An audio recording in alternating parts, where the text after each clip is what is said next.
اجتهدنا لنجمع هذه الولايات مع بعضها ونتناقش معها في حقوقها وفي ضرورتها، وطبعا واتفقوا معنا في هذا.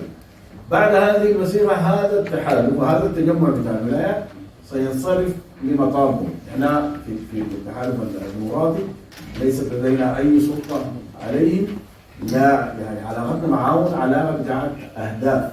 ما عندنا هم حيشكلوا وهيكونوا الاداري حيشوفوا الطرق اللي بيطوروا بها هذه المطالب ويدافعوا عنها ويتولوها. نحن علاقتنا ما بتنتهي معهم، لكن علاقتنا كشغل اداري الكل وقفت هنا بنتعامل معاهم، ممكن ورش عمل، ممكن كذا افكار، نتبادل الافكار، لكن ما عندنا علاقه تنظيميه بتكون معاهم. نحن حزب وهم مجموعه ولايات يشتغلوا شغلهم براهم في هذه المطالب. جمعنا انه هذه المطالب نحن في تحالف ديمقراطي بتمثل جوهر مطالبنا انه لازم يكون في حكم فدرالي، وهم وصلوا لهذه القناعه، اتفقنا لهذا الهدف وقررنا انه ننشر هذا التفاهم، هو تفاهم مذكر التفاهم على السودانيين حتى يطلعوا عليه.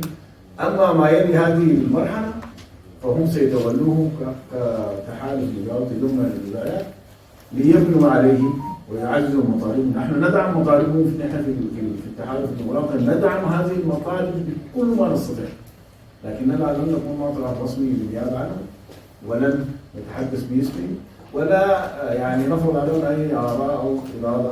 هم سيتولوا هذا الامر.